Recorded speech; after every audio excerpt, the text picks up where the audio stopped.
There's a certain feeling you get when you're free from the man. It's a sense of relief, a weight lifted off your shoulders, knowing that you're no longer at the mercy of rising rates, surprise fees, or the whims of a distant utility company.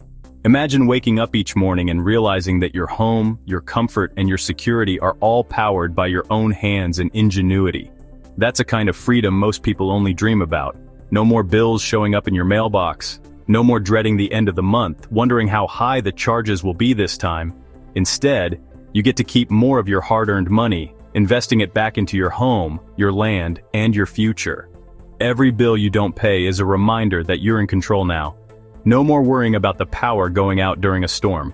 While your neighbors scramble for flashlights and candles, you're sitting cozy, lights on, maybe even enjoying a hot cup of coffee as the rain pours down outside. Your power comes from the sun, the wind, or even the water nearby, sources that don't flicker out just because a line went down miles away. It's just you, your own resources, and the satisfaction of knowing you can take care of yourself. Every log you chop, every drop of water you collect, every watt of energy you generate is a testament to your self-reliance. You're not just surviving, you're thriving. Building a life that's in tune with nature and your own values. That's the promise of living off-grid. It's about more than just unplugging from the system. It's about reconnecting with what matters most. The peace and quiet of the forest, the satisfaction of a job well done, and the pride that comes from knowing you're providing for yourself and your loved ones. More and more folks are ditching the traditional power grid and taking control of their energy. They're learning new skills, investing in renewable technology, and building communities that support independence and sustainability. It's a movement that's growing every year, as people realize they don't have to settle for the status quo. They're building cabins in the woods, buying homes off the beaten path, and saying goodbye to those monthly utility bills. For some, it's about adventure and the thrill of the unknown. For others, it's about security, knowing that they can weather any storm, literal or figurative, that comes their way. And let's be honest, who wouldn't want to stick it to the man every now and then? There's a certain satisfaction in knowing you're not just another number on a bill, but a person who's taken charge of their own destiny. It's about independence, resilience, and a little bit of rebellion. But going off-grid isn't just about saving money.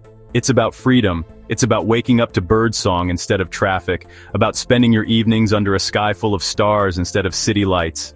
It's about having the time and space to focus on what really matters: family, health, and peace of mind. It's about living life on your own terms, being prepared for whatever comes your way, and knowing you've got the power to handle it, literally. Whether it's a blackout, a blizzard, or just the daily grind, you're ready. You've built a life that's resilient, adaptable, and uniquely yours. And along the way, you're learning, growing, and passing those skills on to the next generation. You're creating memories and traditions that will last a lifetime.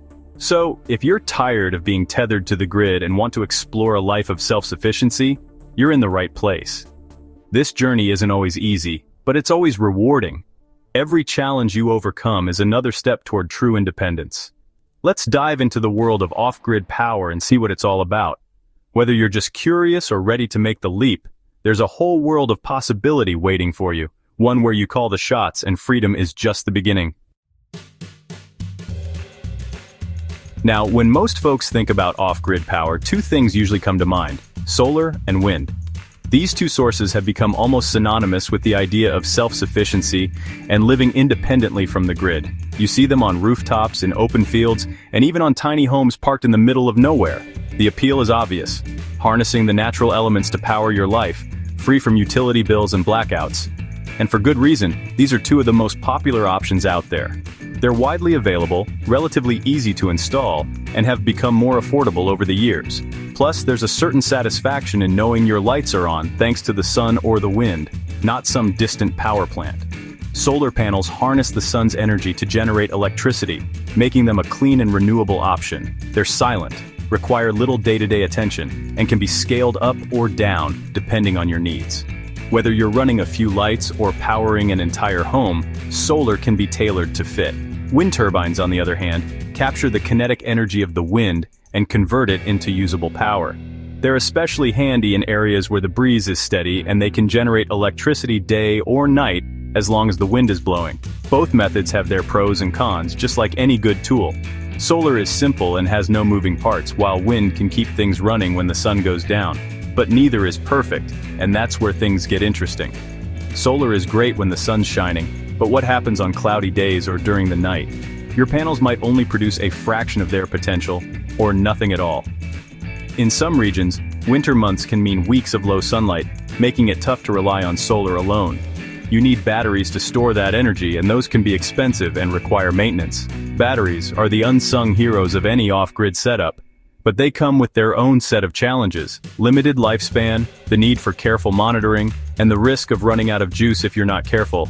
Wind power is reliable in windy areas, but what if you live in a place where the wind doesn't blow all the time? Even the best turbines can sit idle for days if the weather isn't cooperating, leaving you searching for backup options. Plus, those turbines can be noisy and take up a good chunk of space. Not everyone wants a giant spinning blade in their backyard, especially if you're trying to keep things peaceful and low-key. The biggest catch with both solar and wind is that they rely on Mother Nature to cooperate. You can't control the weather, and sometimes, no matter how well you plan, you'll face days or even weeks when your system just can't keep up. And as we all know, she doesn't always play by the rules. Storms, long stretches of overcast skies, or unexpected calm spells can throw a wrench in your plans, leaving you in the dark if you're not prepared. So while these options can be great for supplementing your power needs, they might not be the most reliable solution for going completely off-grid. That's why most seasoned off-gridders use a mix of sources, maybe a generator for backup or even micro-hydro if there's a stream nearby. The key is to understand the strengths and weaknesses of each system and to plan for the unexpected. Because when you're living off the grid, flexibility and a bit of ingenuity are just as important as the latest technology. But what if I told you there's another way? A forgotten technology that can provide reliable, off-grid power without relying on the sun or the wind. I'm talking about the lost super generator. This isn't some newfangled gadget, mind you. The lost super generator is based on simple, time-tested principles that have been around for centuries. It's the kind of technology our grandparents relied on, and it works just as well today as it did back then. So why haven't you heard of it? Well, for one, it's not as flashy or high-tech as solar panels or wind turbines. There are no fancy marketing campaigns or government subsidies pushing this technology. It's just good, old-fashioned ingenuity that's been overlooked in our modern world. The lost supergenerator uses a combination of mechanical energy and readily available fuel sources to generate electricity. It's like having a mini power plant right in your backyard. The best part? You don't need to be an engineer to understand how it works. It's all about harnessing energy that's already around us. Think of it like a water wheel, but instead of water, we're using other readily available resources to turn the wheel and generate power. Now, I know what you're thinking. Sounds too good to be true, Mike, and you're right to be skeptical, but I wouldn't be talking about it if I didn't believe in it. Over the past few years, I've had the unique opportunity to witness the lost supergenerator in action, not just in theory, but right there in the field, with my own two hands. I've traveled to remote corners of the country, meeting people who have taken energy independence into their own hands, and I've seen firsthand how this technology is changing lives. Honestly, it's been inspiring to meet folks who are using the supergenerator to power their entire homes, completely off the grid, and doing so without a single hiccup. These aren't just tech enthusiasts or engineers. These are everyday people, families, and retirees who wanted a better, more reliable way to keep the lights on and their homes running smoothly. Take Sarah and John, for example, a couple who decided to leave city life behind and settle in a remote log cabin nestled deep in the Montana wilderness. Their story really stuck with me. They wanted to live simply, surrounded by nature, but they quickly realized that staying connected to the grid just wasn't an option out there. At first, they tried relying on solar panels, hoping the Montana sun would be enough. But with unpredictable weather and long stretches of cloudy days, their panels just couldn't keep up. They found themselves constantly rationing power, worrying about running out of electricity during storms or cold snaps.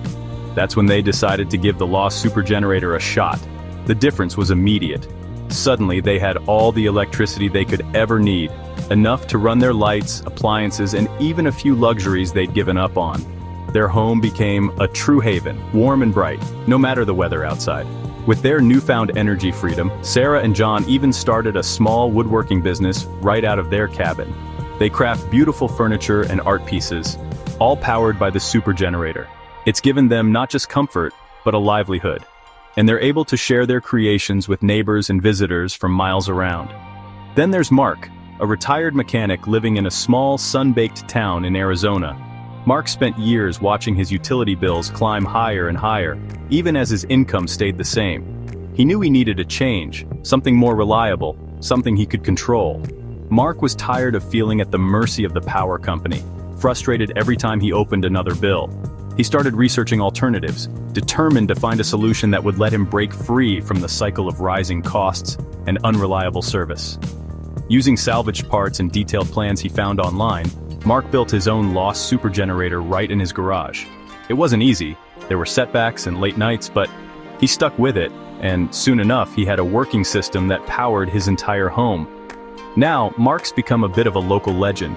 He's teaching others in his community how to build their own generators, sharing his knowledge and helping his neighbors achieve the same energy independence he's found. These stories are just a glimpse of what's possible when people take control of their own power, and it's only the beginning. Now, I'm not saying this is the perfect solution for everyone.